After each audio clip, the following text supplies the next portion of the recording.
కృపా సత్య సంపన్నుడవు సర్వకృపానిధి ఒక మాత్ర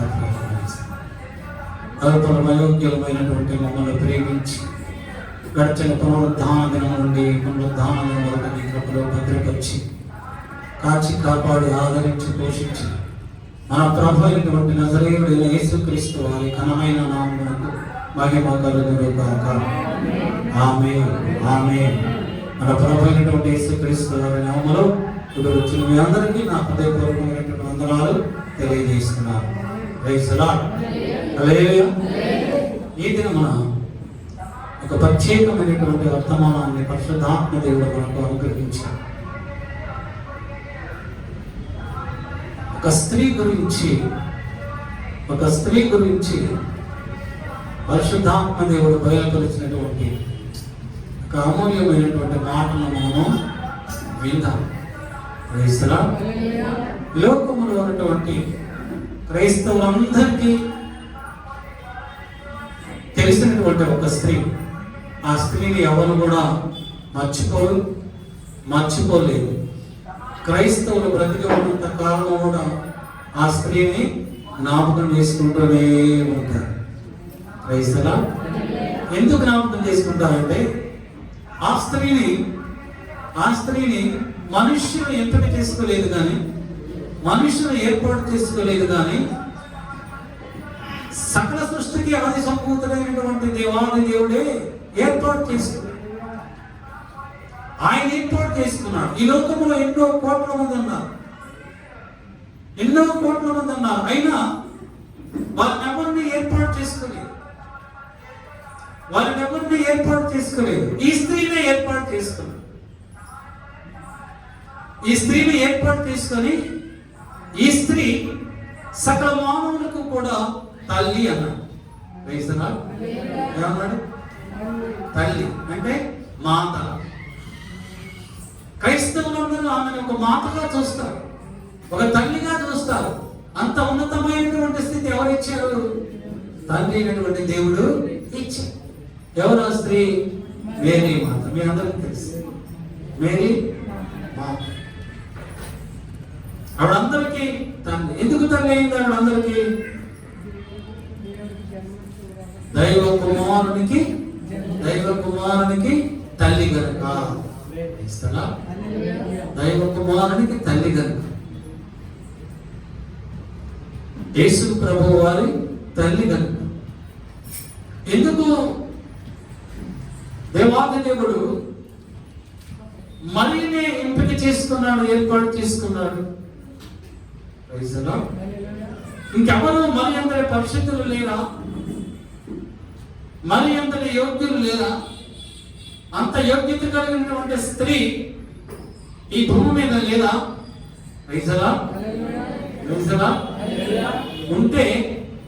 ఉంటే ప్రభు ఎందుకు మరి ఏర్పాటు చేసుకుంటాడు? మనుషులు ఎంపిక చేసుకుంటే, మనుషులు ఎన్నుకుంటే అందులో తేడాలు ఉంటాయి, పక్షపాతం ఉంటారు. మామూలను, బంధువులను, చుట్టాలను, డబ్బు లేని వాళ్ళను. కానీ దేవుడు ఏర్పాటు చేసుకుంటే వారు నిజముగానే ఉన్నతమైనటువంటి వ్యక్తులు, పరిశుద్ధులు, పవిత్రుడు. అందరికంటే ఈ లోకంలో ఉన్న స్త్రీ అందరికంటే పరిశుద్ధురాలు కనుక దేవుడు ఆమెను ఏర్పాటు చేసుకున్నాడు.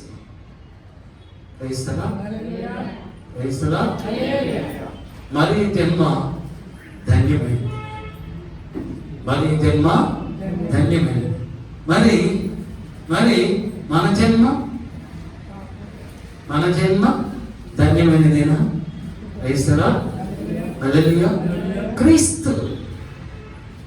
క్రీస్తు యేసు ప్రభు నీలో ఉన్నాడా? యేసు ప్రభుకు నువ్వు జన్మనిచ్చావా? బ్రదర్స్ కానీ సిస్టర్స్ కానీ ఎవరైనా సరే యేసు ప్రభుకు మనం జన్మనిచ్చామా? ఎందుకని ఇవ్వలేకపోతున్నాం?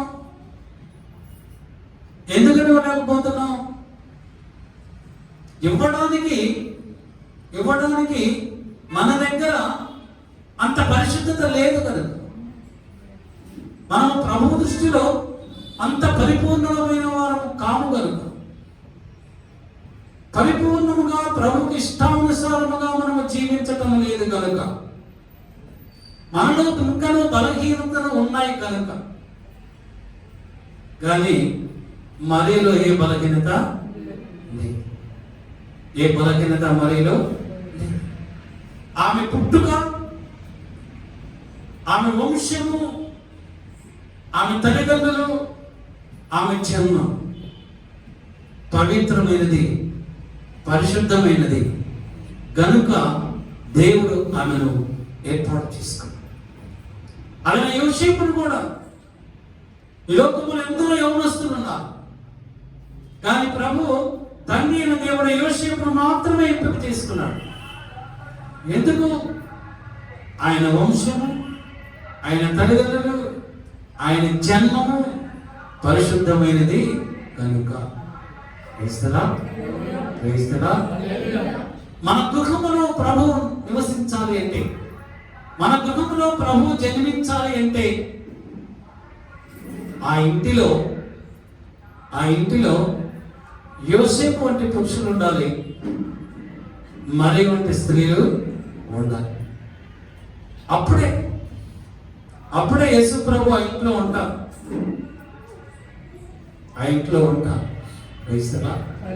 మరియలో ఉన్న అంత గొప్ప శ్రేష్టమైనటువంటి యోగ్యత ఏంటి?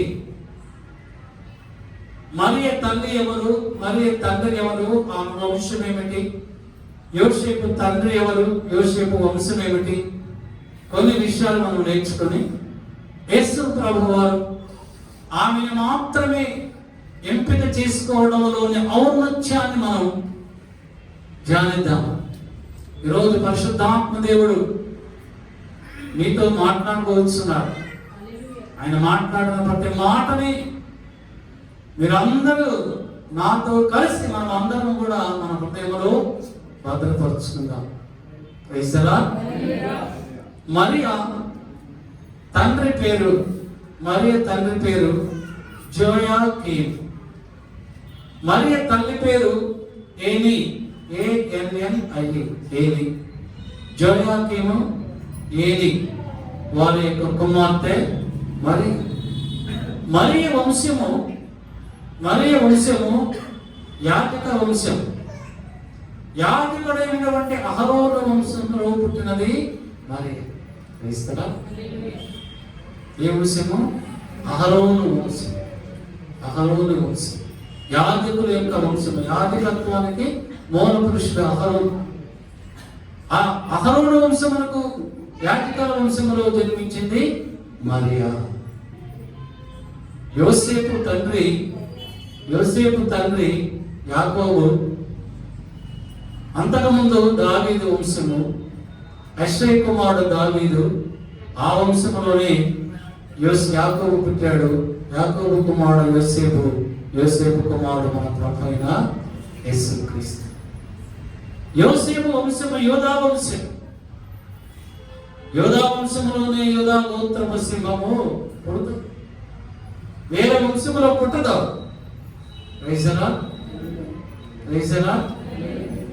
యోధా వంశములోనే యోధా సింహం పుడతాడు.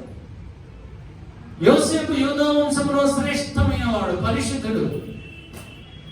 తండ్రి అయినటువంటి దేవునికి ఇష్టానుసారముగా నడిచినటువంటి వాడు యోసేపు. దేవుని యొక్క మాటకు లోబడేటువంటి వాడు యోసేపు. గాబ్రియేలు దూత ఆ రాత్రి స్వప్నమందు యోసేపుకు ప్రత్యక్షమై, యోసేపు నీ భార్య అయినటువంటి మరియను నువ్వు విడనాడవద్దు అని చెప్పినప్పుడు చెప్తాము అన్నాడు. హల్లెలూయా. ఒబీడియన్స్, హంబుల్నెస్ యోసేపులో ఉన్నది. వీరిద్దరిది ఒకటే గ్రామం, అది నజరేతు గ్రామం. నజరేతులోనే పుట్టారు యోసేపు మరియలు కూడా. నజర్ అంటే చిగురు అని అర్థం. ఏంటి? చిగురు అని అర్థం నజర్ అంటే. యెషయా గ్రంథం 11వ అధ్యాయం 1వ వచనం రాయబడుతుంది. యెషయా మొద్దు నుండి చిగురు పుట్టును అని రాయబడి, ఆ చిగురే మన ప్రభు అయినటువంటి యేసుక్రీస్తు. ప్రకటన గ్రంథం 22వ అధ్యాయం 16వ వచనములో రాయబడినది. ప్రభు అంటున్నారు, నేను దావీదు వేరు చిగురును, దావీదు సంతానమును. నేను దావీదు వేరు చిగురును, దావీదు సంతానమును, నేను ప్రకాశమానమైన వేకువచ్చుకొనై ఉన్నాను. కనుకనే ప్రభువు దావీదు వంశమైనటువంటి యూదా వంశములో యోసేపునకు కుమారునిగా జన్మించాడు. ఆ నజరేతులోనే యేసు ప్రభువు, నజరేతులోనే యేసు ప్రభువు జన్మించాడు. క్రైస్తలా హల్లెలూయా. అందుకే నజరేయుడు అయ్యాడు. మీరు అనుకోవచ్చు, డౌట్ వచ్చు, బెత్లెహేములో కదా యేసు ప్రభు పుట్టింది. బెత్లెహేములోనే పుట్టాడు, కానీ తల్లిదండ్రులు ఇద్దరిది కూడా నజరేతే. క్రైస్తలా హల్లెలూయా, హల్లెలూయా. లోకస్వార్త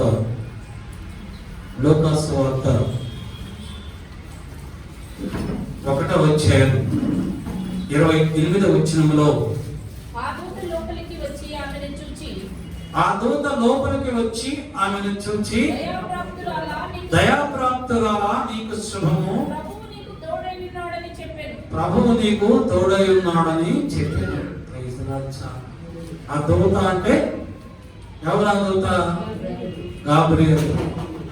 గాబ్రియల్ దూత పని ఏంటంటే దేవుని యొద్ద నుండి మానవులకు సమాచారం తీసుకుని వచ్చేటువంటి దూత. దేవునికి మానవునికి మధ్య సమాచారము అందించేటువంటి దూత.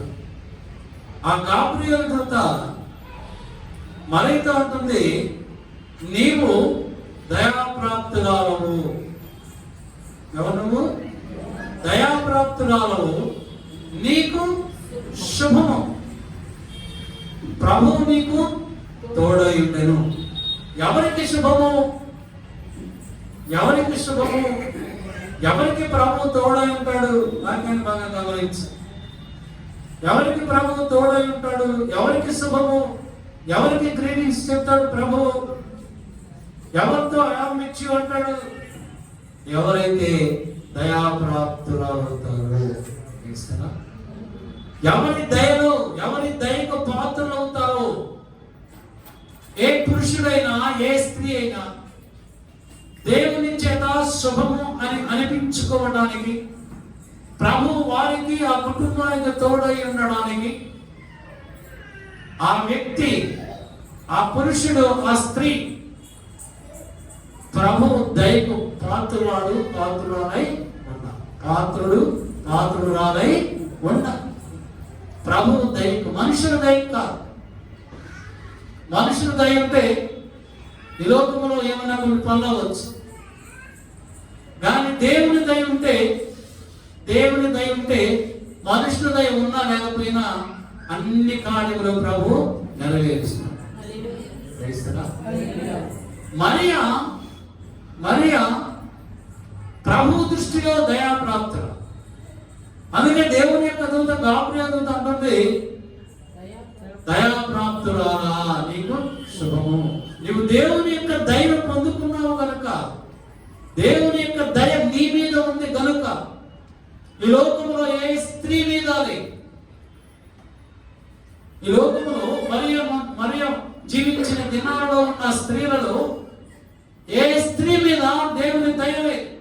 అందరికంటే ఎక్కువ దయ మరియ మీద ఉన్నది. కనుకనే శుభము. ఆ దినాలలో ఇశ్రాయేలీయులలో అనేక మంది కన్యకలు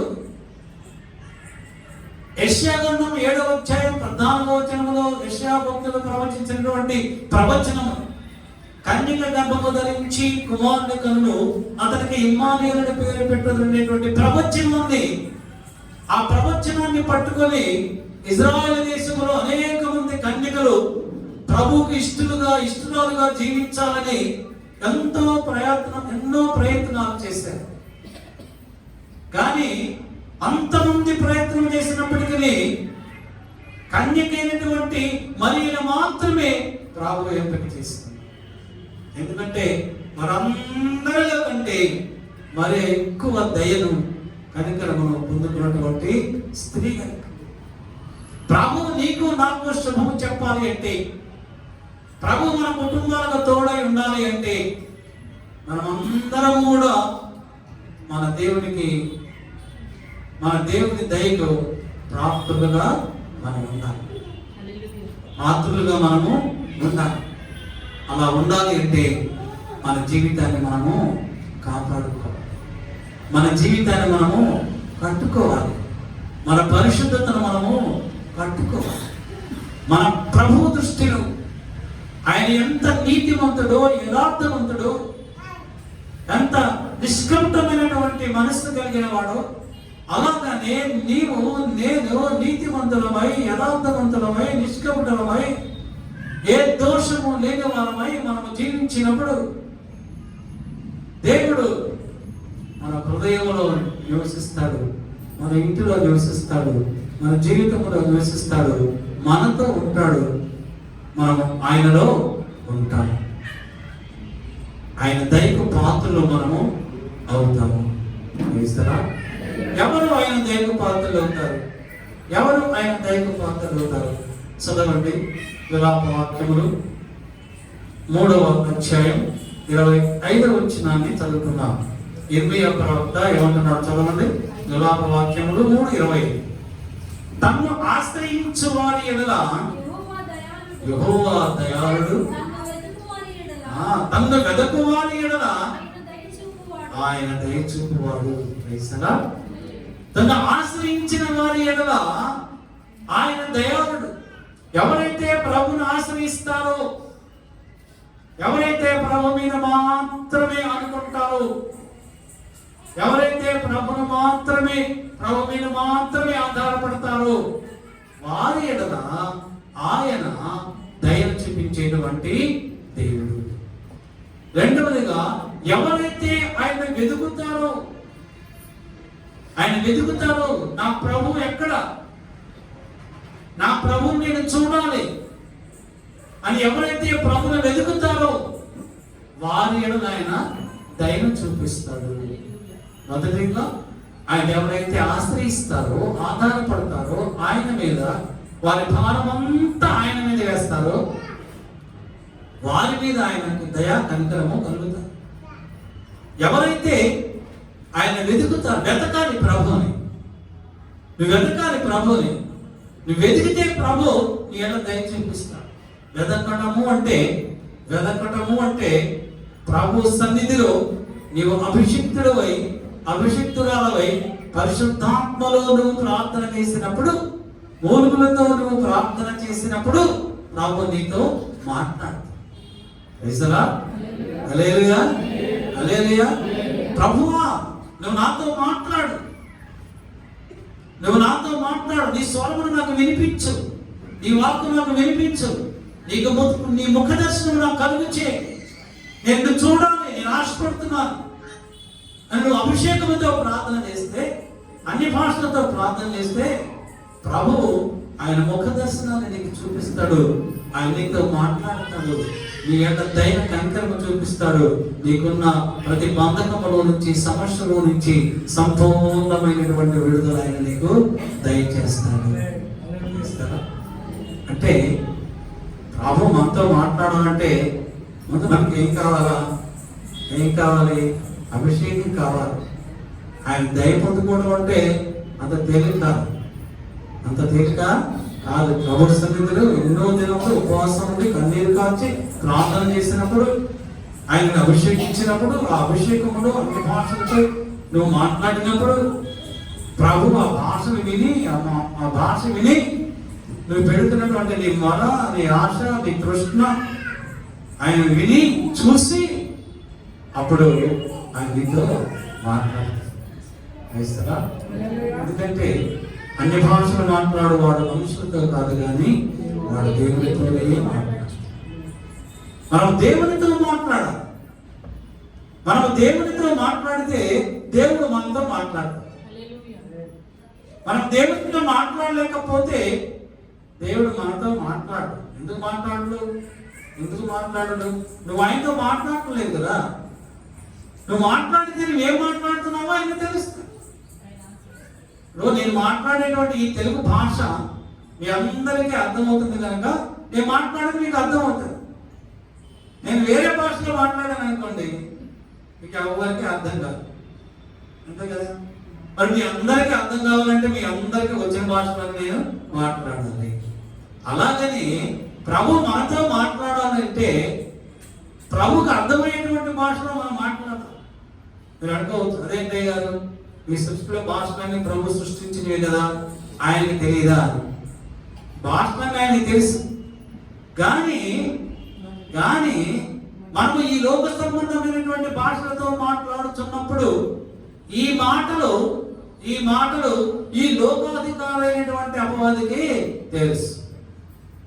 ఈ లోకములో ఉన్న సాతానికి ఈ భాషలన్నీ వచ్చు, కానీ ఆ భాష మాత్రం అర్థమైందా మీకు?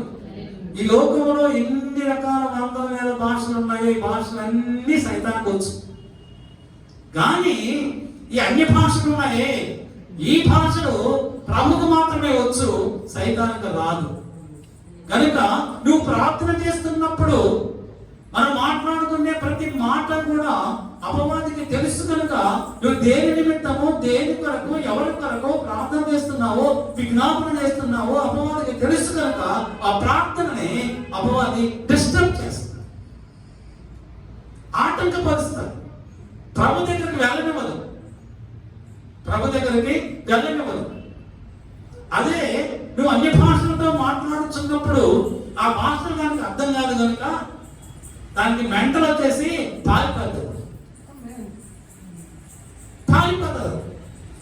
అప్పుడు మనం మాట్లాడేటువంటి ప్రతి మాట మన ప్రభు దగ్గరికి వెళ్తాయి. ఆయన పరలోకం నుండి ఆయన సింహాసనం మీద లేచి మన ప్రార్థన, మన విజ్ఞాపనను ఆలకిస్తాడు, మన యొక్క దైన కనికరము చూపిస్తాడు. అటువంటి గొప్ప ఉన్నతమైనటువంటి శ్రేష్టమైనటువంటి గుణము మరీ కలిగి ఉంది కనుక లోకములో ఎవరిలో లేనటువంటి ఆ శ్రేష్టమైనటువంటి ఆ దయాత్మము, దయ కలిగి ఉంది కనుక దేవుడు మరిని ఏర్పాటు చేసుకున్నాడు, మరిని ఎంపిక చేసుకున్నాడు. లూకాసు సువార్త 1వ అధ్యాయం 30వ వచనాన్ని చదువుకున్నాం.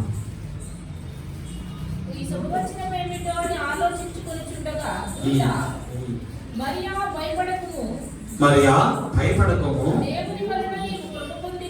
దేవుని వలన నీవు కృప పొందితివి. మరియా భయపడకు.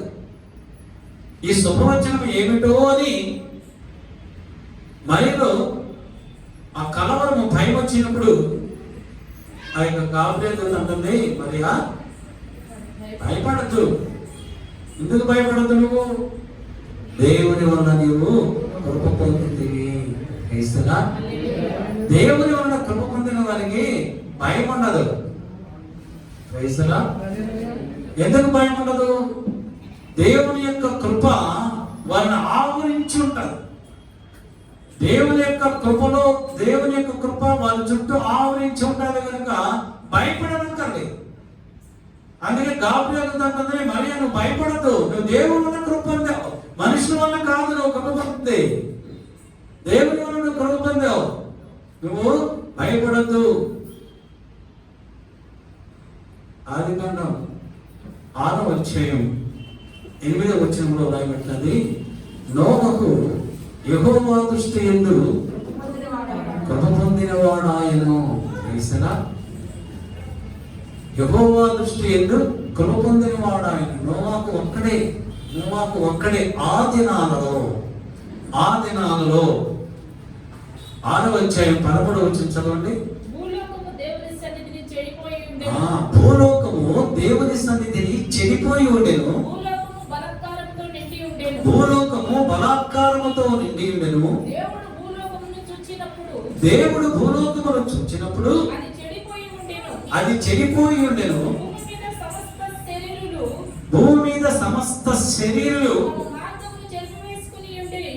ఉమ్, దేవుడు నోవహుతో తమ మార్గమును చెరిపివేసి తమ మార్గమును చెప్పివేసుకుని ఉంటుంది. దేవుడు నోవహుతో చాలు చాలు చాలు చాలు. దేవుడు అంటున్నాడు, భూమి బలాత్కారముతో నిండి ఉన్నది.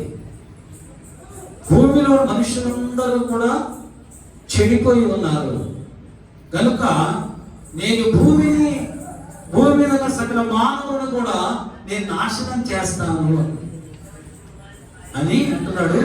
నీ కొరకు, నీ కుటుంబం, నీ కొరకు అంటే ఎందుకు నీ కొరకు అంటున్నానంటే, నీ ఒక్కడివే ఈ సమస్త మానవాళిలో నోవాహు ఎంతమంది అయితే ప్రజలు ఉన్నారో వీరందరిలో నీ ఒక్కడివే నా దృష్టిలో కృప పొందిన వాడవు. నువ్వు ఒక్కడివే. నిన్ను బట్టి నీ కుటుంబం అంతటిని నేను కాపాడుతాను. నీ కుటుంబం అంతా నోవాహు, నీవు నీ కుటుంబం అంతా నా దృష్టిలో కృప పొందిన వారు అని అనలేదు ప్రభు. అక్కడ నోవాహు మాత్రమే యెహోవా దృష్టి ఎందుకు కృప పొందిన వాడు ఆయను. కానీ నోవాహును బట్టి నోవాహు కుటుంబం అంతటిని కూడా ప్రభు ఆ మహాభయంకరమైన ప్రళయం నుంచి రక్షించింది. దేవుని కృప పొందుకోవాలి. మనం అంటే మనం ఎలాగ జీవించాలి?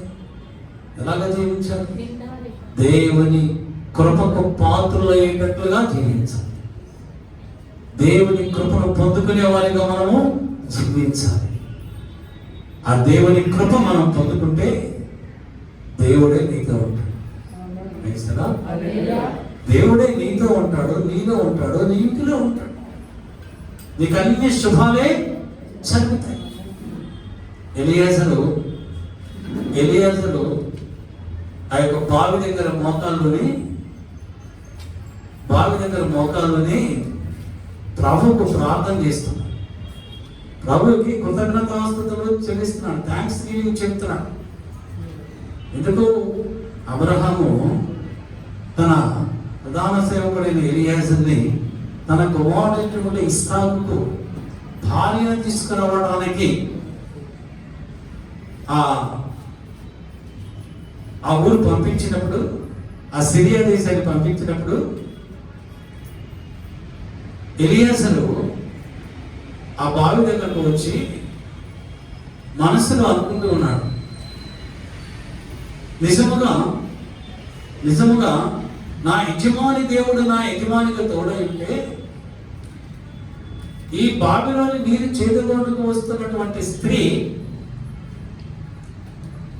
నేను అడగకుండానే నాకు మంచినీళ్ళు, నా వంటలకు ఆహారం, నా వంటలకు మంచినీళ్ళు ఇస్తే అప్పుడు యెహోవా నన్ను పంపించాడు అని అనుకుంటాను అని అక్కడ ఎదురు చూస్తూ ఉన్నప్పుడు రెబ్కా అప్పుడే ఒక కడవ తీసుకొని ఆ బావికి వచ్చి ఆమె చూడడానికి చాలా చక్కగా అనుకున్నాడు ఎలియాజర్.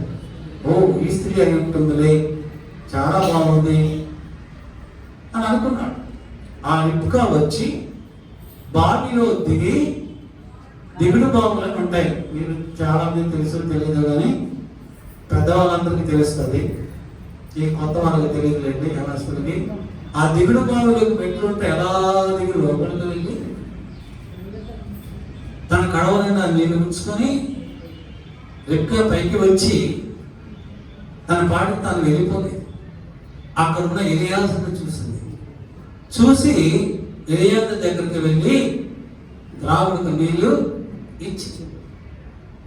ఇచ్చి త్రాగిన తర్వాత అంటుంది, నీ ఒంటెలకు నేను నీళ్లు చేది పోస్తాను, నీ ఒంటెలకు కూడా నీళ్లు నేను చేది పోస్తాను, నీ ఒంటెలకు కావలసినటువంటి ఆహారము, నీతో వచ్చిన వారందరూ ఉండడానికి నివాసమును మా ఇంట ఉన్నది.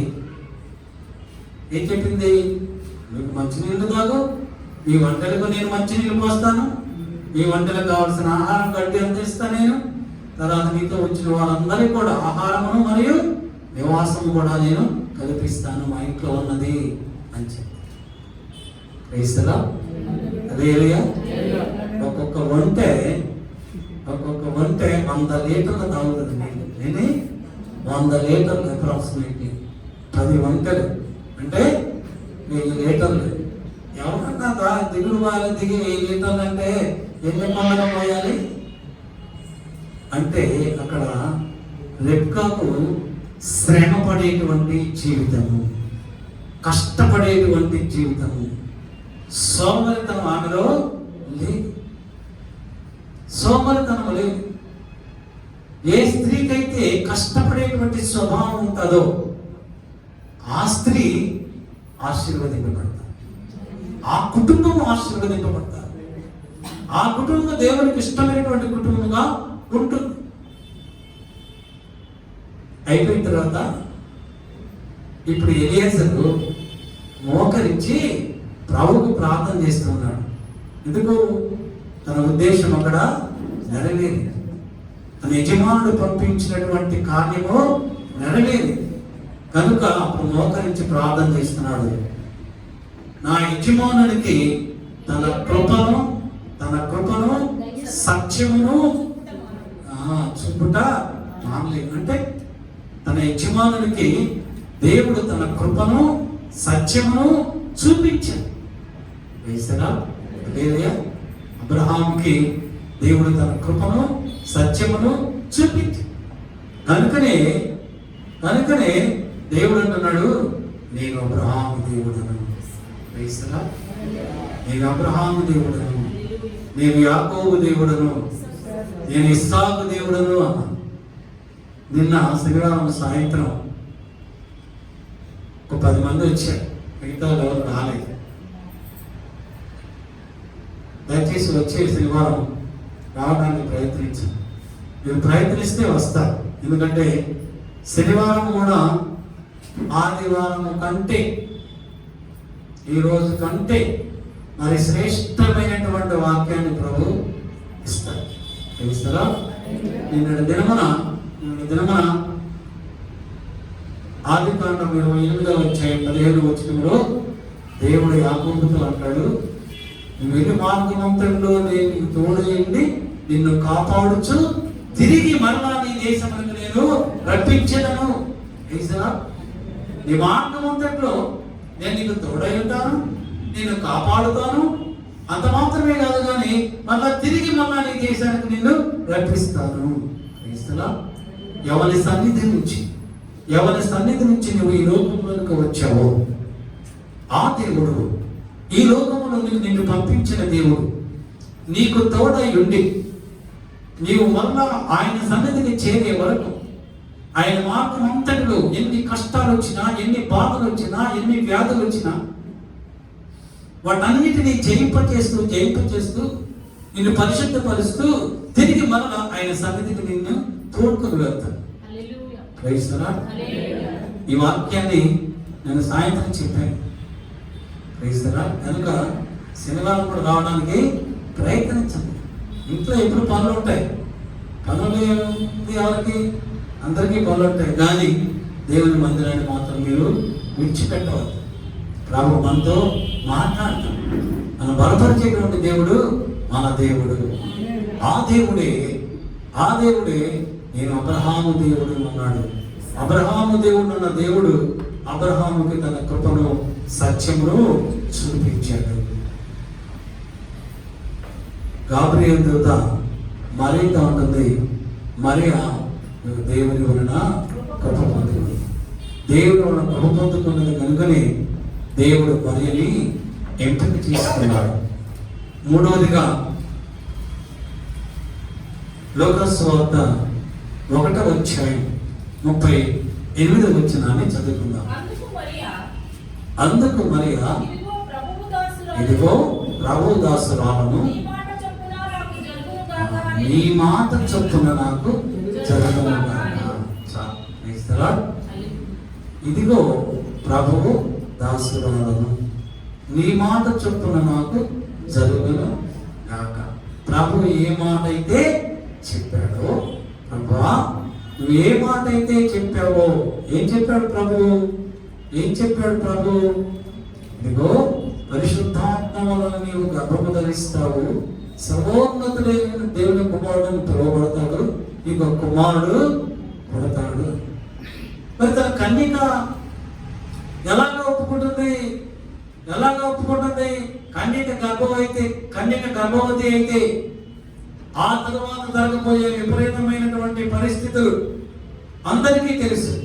అయినప్పటికీ ఎందుకు మరియా ప్రభువా ఇదిగో నీ దాసురాలను నీ మాట చొప్పున జరిగించునుగా అన్నదంటే, యెషయా గ్రంథము 7వ అధ్యాయం 14వ వచనములో ప్రవక్త ప్రవచించినటువంటి ప్రవచనము తన ద్వారా నెరవేర్చబడబోతున్నందుకు వేది ఎంతో సంతోషించింది.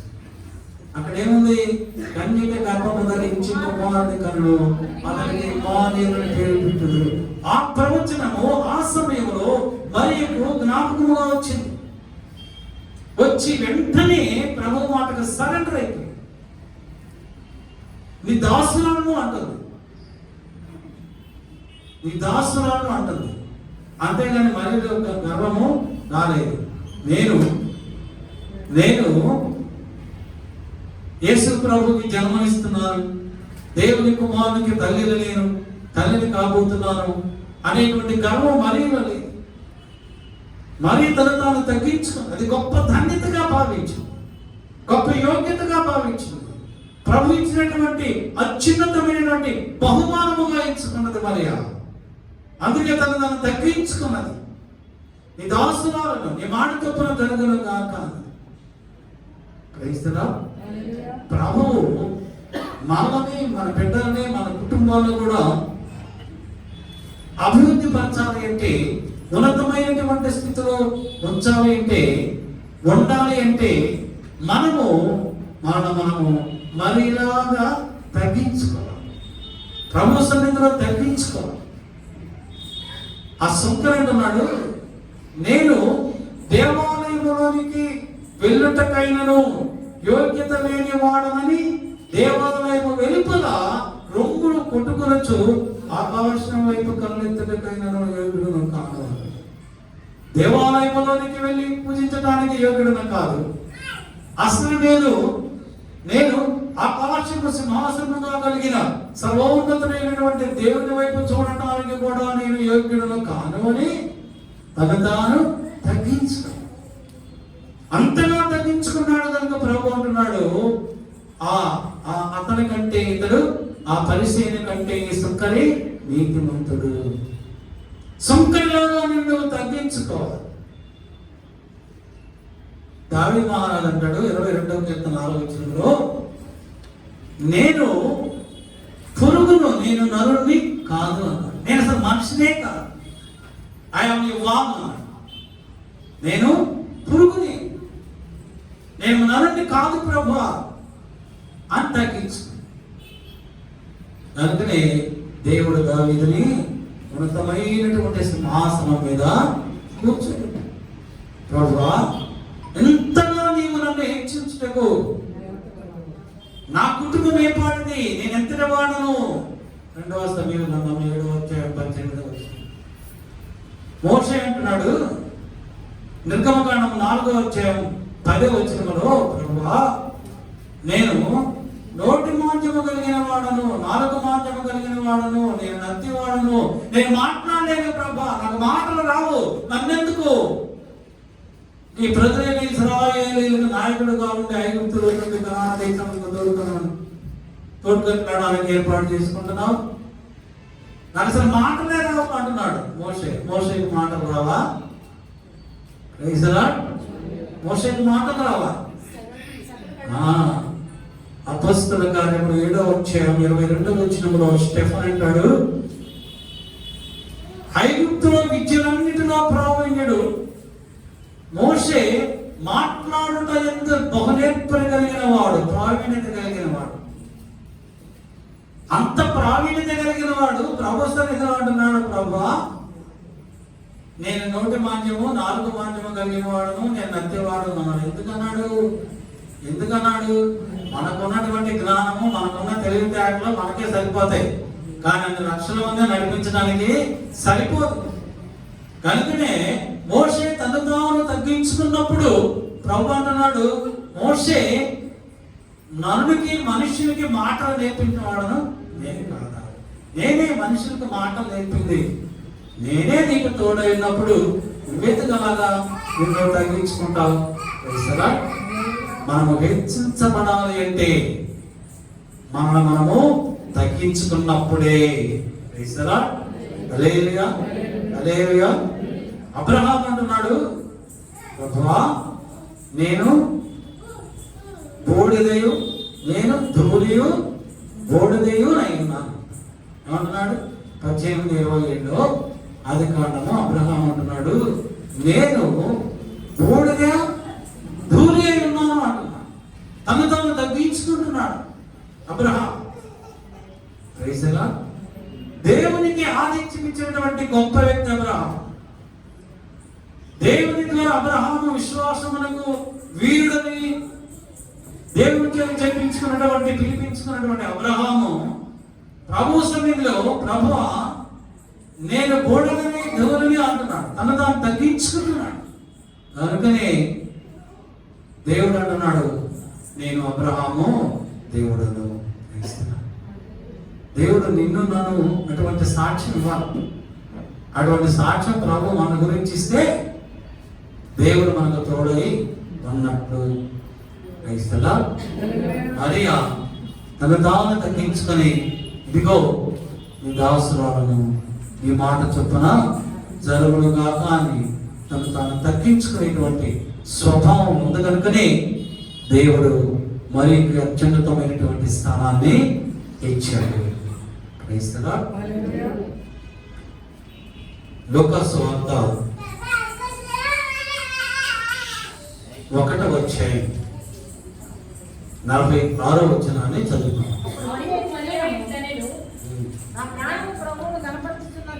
అప్పుడు మరియ ఇట్లైనను నా ప్రాణము ప్రభువును కనపరుచుచున్నది, ఆయన తన దాసురాలి దీనస్థితిని కటాక్షించెను. మరి అంటుంది, నా ప్రాణము ప్రభుని కనపరుస్తూ. ఎవరు కనపరిచింది? ప్రభుని కనపరిచింది. తన భర్త కనపరచలేదు, తన ఇంట్లో వాళ్ళని కనపరచలేదు, ప్రభుని కనపరిచింది. ఎప్పుడు కనపరిచింది ప్రభుని? ఎప్పుడు కనపరిచింది? ఆ యొక్క దేవుని యొక్క దూత మరియతో చెప్తుంది, మరియా నీ బంధువురాలైనటువంటి ఎలిసబెతు కూడా గర్భవతి అయినది, ఇప్పుడు ఆమెకు 6వ నెల అని చెప్తే మరియా వెంటనే ఆ యొక్క దేవుని దూత దగ్గర, నీ దాసురాలను నీ మాట చొప్పున నాకు జరుగునుగా అని వెంటనే ఎక్కడికి వెళ్ళింది? ఎలిజబెత్ ఇంటికి వెళ్ళింది. అక్కడికి వెళ్ళినప్పుడు ఎలిజబెత్కి ఎప్పుడైతే మరియ వందనం చేసిందో ఆమె ఒక వృద్ధాప్యములో ఉన్నది. వందనము చేసిన వెంటనే ఆ ఎలిజబెత్ గర్భంలో ఉన్నటువంటి శిశువు, 6 నెలల శిశువు గంతులు వేశాడు. ఆ గంతులు వేస్తున్నప్పుడు ఎలిజబెత్ అభిషిక్తురాలై ఆత్మపూర్ణురాలై ప్రవచన చెప్తుంది. ఏమని చెప్పింది?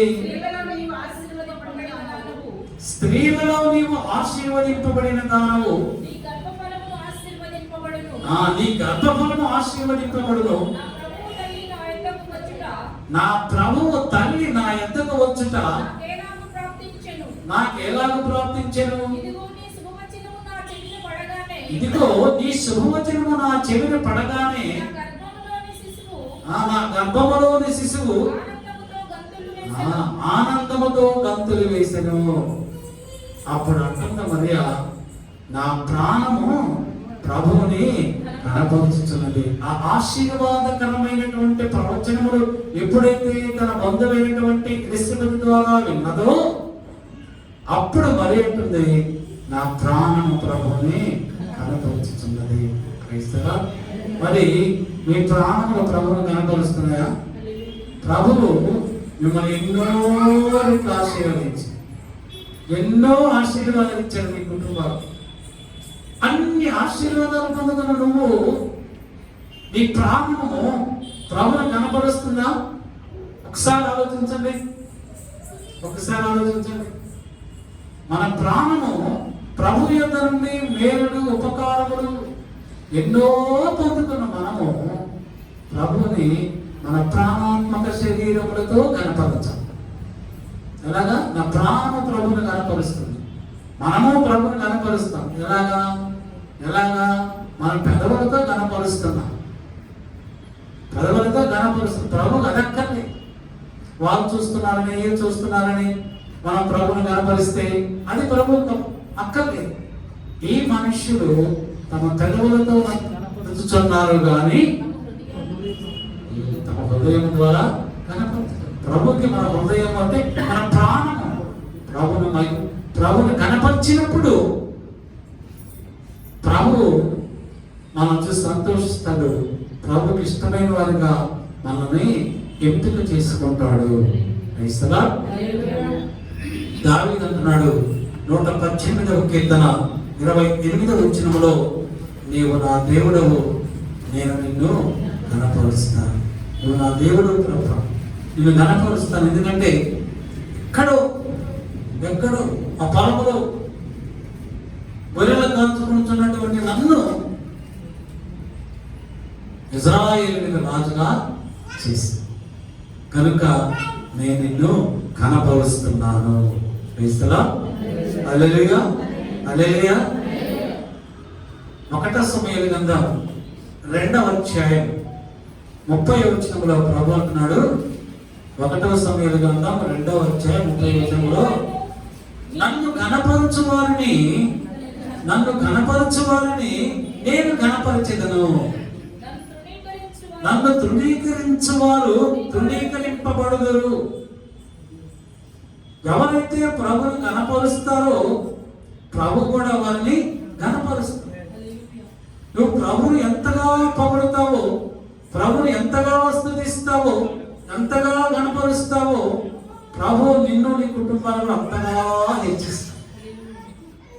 నువ్వు తృణీకరిస్తే, నిర్లక్ష్యం చేస్తే, ప్రభును కనపరచడం నిర్లక్ష్యం చేస్తే, తృణీకరిస్తే ప్రభు అంటున్నాడు, మీరు తృణీకరింపబడలేరు. కనుక ప్రభును మనం ఏం చేయాలి? కనపరచాలి. లూకాసు వార్త 2వ అధ్యాయం 19వ వచనం చదువు. అయితే మరియా ఆ మాటలన్నీ తన హృదయములో తలపోసుకొనుచు చాలా భద్రము చేసుకొను. మొదలు అయితే మరియా ఆ మాటలన్నీ తన హృదయములో తలపోసుకొనుచు భద్రము చేసుకున్నది. ఆ మాటలన్నీ ఏ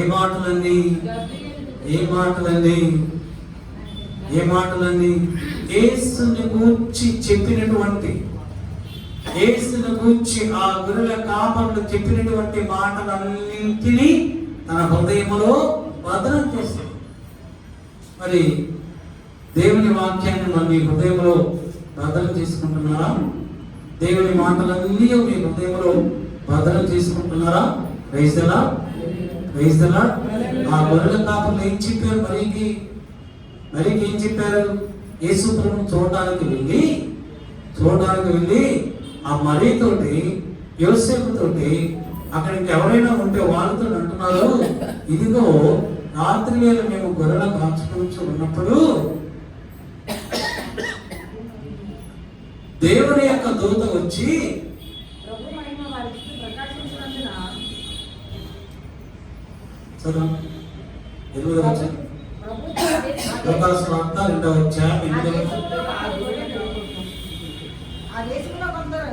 ఆ దేశములో కొందరు గొర్రెల కాపరులు పొలములో ఉండి రాత్రి వేళ తమ మందలను కాచుకొనుచుండగా ప్రభువుతో వారి యొద్దకు వచ్చి ప్రభుదూత వారి యొద్దకు వచ్చి నిలిచెను.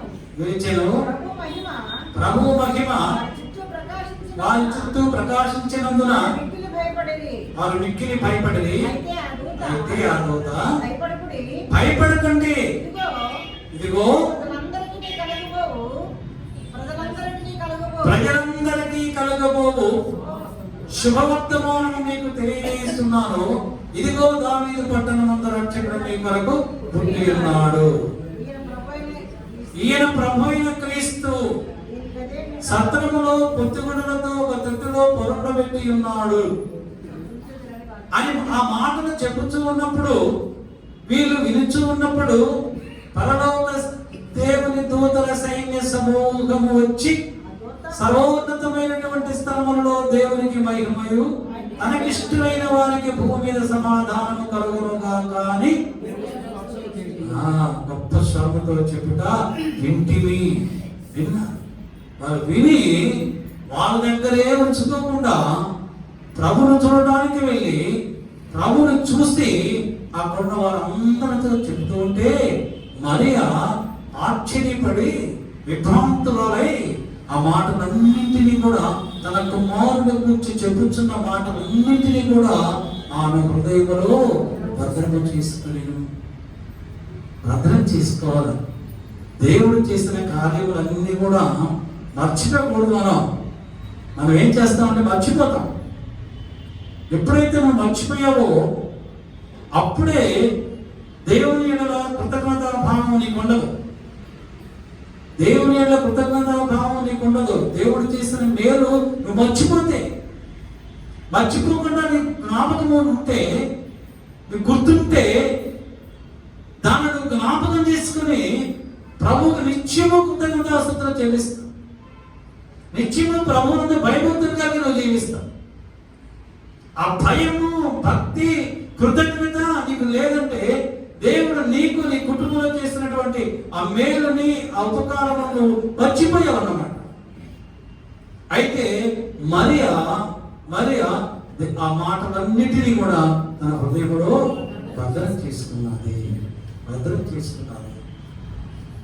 లోకాసు వార్త 2వ అధ్యాయం 48వ వచనం చదవండి.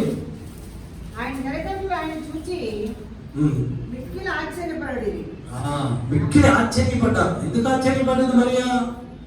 యోసేపులు ఎందుకు ఆశ్చర్యపడ్డారు? యేసు ప్రభువు అక్కడ ఉన్నటువంటి జ్ఞానులతో, పరిశీలతో, శాస్త్రులతో, జ్ఞానులతో మాట్లాడుచు ఆలకించుతున్నప్పుడు ఆ దృశ్యాన్ని చూసి తల్లిదండ్రులు ఇద్దరు కూడా ఆశ్చర్యపడ్డారు. వారు అప్పటికే యేసు ప్రభువు ఆ పండుగలో వారు అయిపోయిన తర్వాత వారు తిరిగి వెళ్ళుచున్నప్పుడు యేసు ప్రభు తమతో లేడని వారు గ్రహించడానికి 3 రోజులు పట్టింది. మరలా 3 రోజులు వెనక వచ్చి చూసినప్పుడు ఆయన వారితో మాట్లాడుతూ వారి మాటలు ఆలకిస్తూ ఉన్నప్పుడు వారి విభ్రాంతి ఉంది. వాళ్ళు అంటున్నారు 49వ వచనంలో, మీరేలా నన్ను వెతుకుతున్నారు?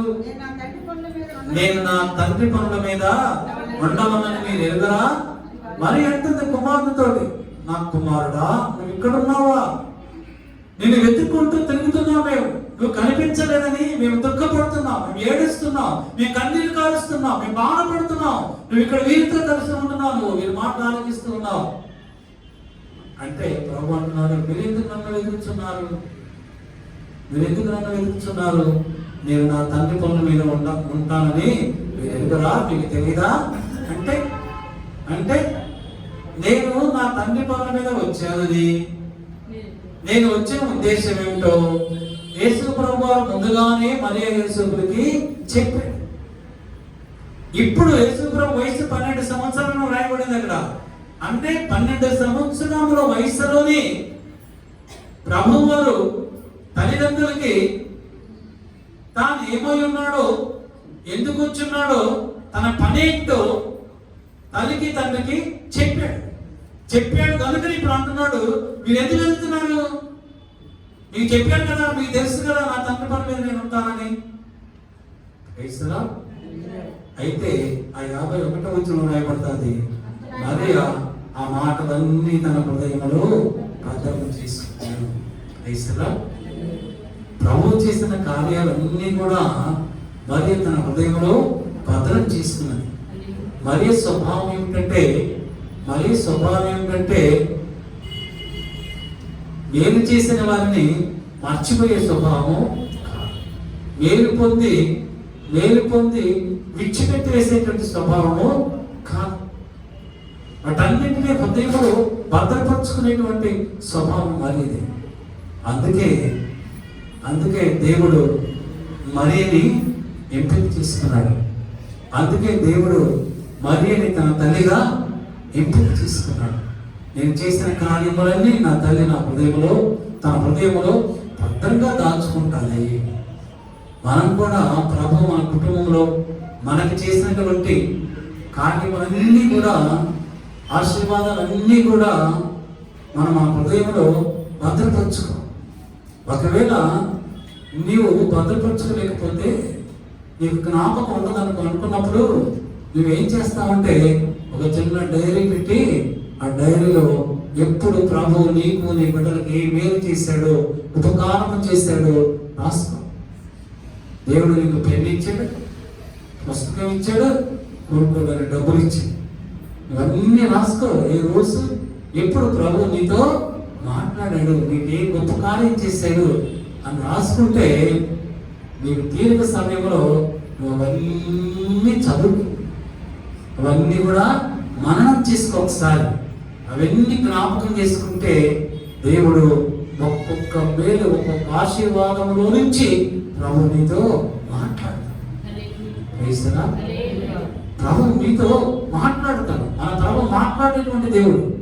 నీ మనస్సు, నీ హృదయము నీకు తెలియకుండానే తన్మయత్వం చెందుతారు, పులకరింపు కలుగుతాయి, ఆత్మలో పులకరించిపోతావు. ప్రభువు చేసిన కార్యములన్నీ తలచుకో. కనుక ఆయన చేసినవన్నీ నీ జ్ఞాపకం లేకపోతే ఒక డైరీలో నోట్ చేసుకొని అప్పుడప్పుడు అవన్నీ చదువుతూ ఉండు. ఆ చదివినప్పుడు ప్రభు నీతో మాట్లాడు.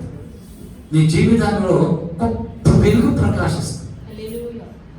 అవన్నీ చదివినప్పుడు నిన్ను తన్మయత్వం చెందినప్పుడు గొప్ప వెలుగు నీలోకి వస్తుంది.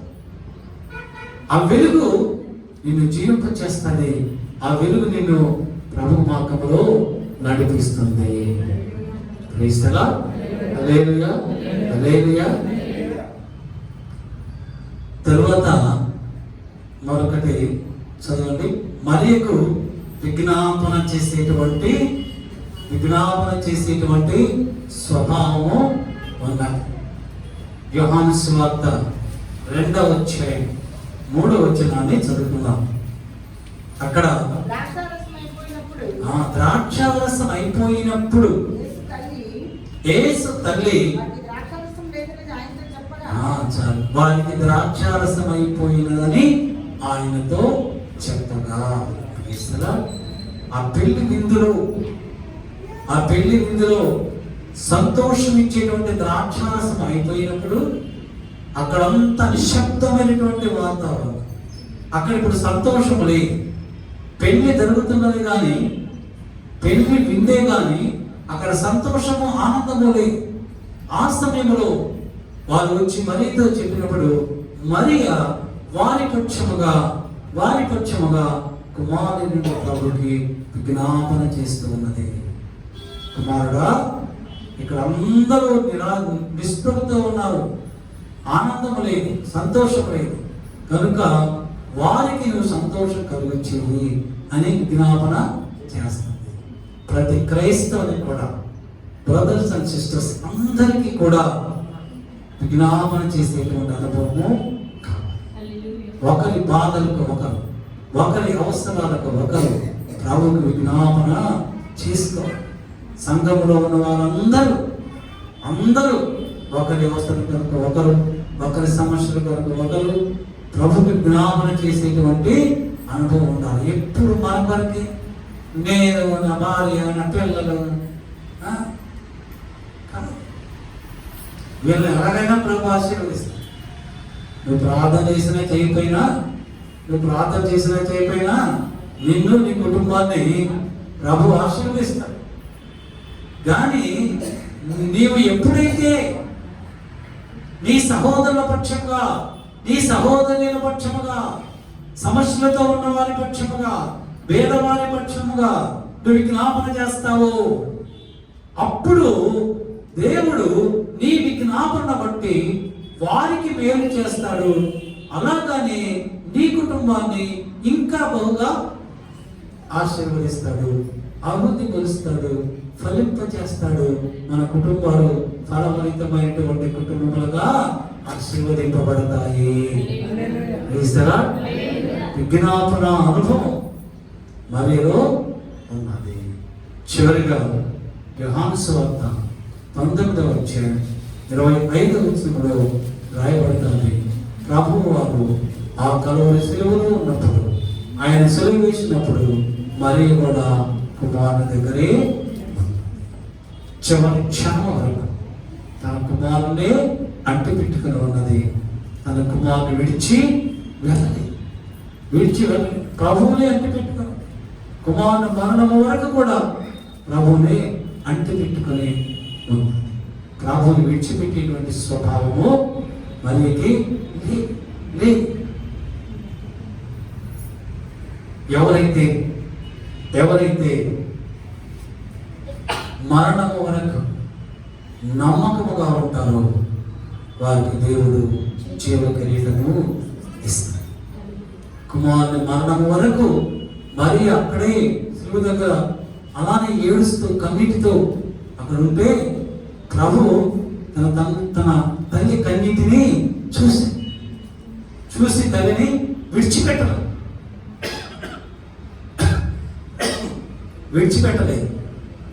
విడిచిపెట్టకుండా అమ్మా నేను వెళ్ళిపోతున్నానని నిన్ను చూసేవారు ఎవ్వరూ లేరని, నిన్ను ఆదరించేవారు ఎవ్వరూ లేరని నువ్వు దుఃఖపడుతున్నావా, నువ్వు కన్నీరు కాలుస్తున్నావా? నేను నిన్ను విడిచిపెట్టి వెళ్ళడం లేదు అని యోహాను పిలిచి, అమ్మా ఇదిగో నీ కుమారుడు. క్రైస్తవుడు ఆయన సిలువలో కూడా తల్లి యొక్క బాధ్యతనైనా మరచిపోలేదు. దేవుని సంగమా, నీవు కూడా మరణము వరకు నమ్మకముగా ఉంటే, ప్రభువుని వెంబడిస్తూ ఉంటే, నమ్మకముగా ఉంటే ప్రభువు నిన్ను ఆయన సన్నిధికి తీసుకుని వెళ్తాడు. నీ కుటుంబానికైనా ఒక ఆదరణ, ఒక భరోసా అయినా కల్పిస్తాడు. ఇటువంటి గొప్ప లక్షణాలు మరియలో ఉన్నాయి. మరియలో మాత్రమే ఉన్నాయి.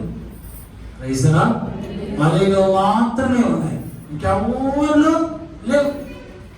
అందుకే దేవుడు మరియని తన తల్లిగా ఏర్పాటు చేసుకున్నాడు.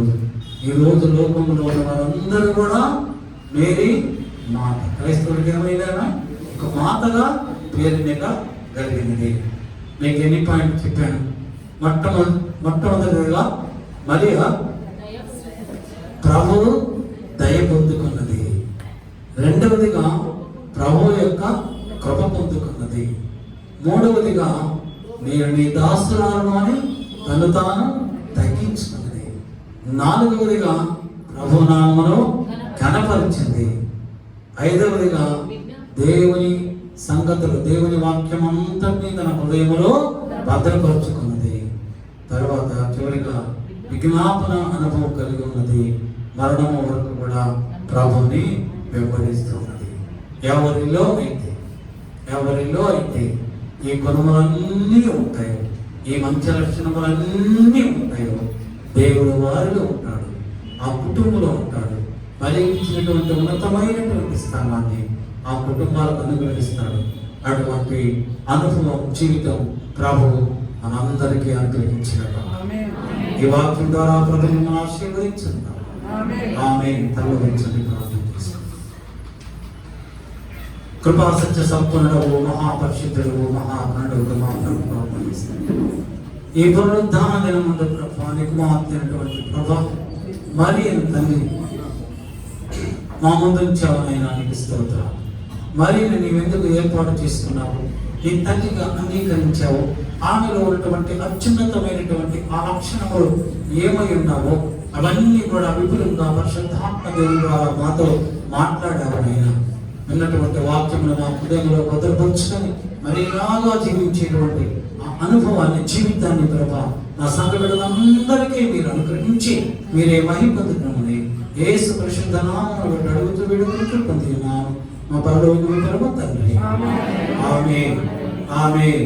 మన పరమ తండ్రి అయిన దేవుని ప్రేమ, మన ప్రభువు రక్షకుడైన యేసుక్రీస్తు వారి యొక్క కృప, పరిశుద్ధాత్మ దేవుని యొక్క సహవాసము సన్నిధి ఇప్పుడు వచ్చిన సంఘ బిడ్డలందరికీ, ఇంకా రాలేకపోయినటువంటి సంఘ బిడ్డలను, వాక్యమును ప్రకటించిన దైవజనుల వారి కుటుంబం, లోకములో ఉన్న సకల పరిశుద్ధులను, యూట్యూబ్ ద్వారా వాక్యములను చిన్న వారందరికీ ఇప్పుడు నా ప్రభు రాకడ సదాకాలము తోడైగాక.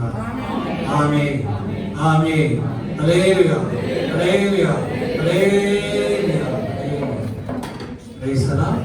Praise the lord.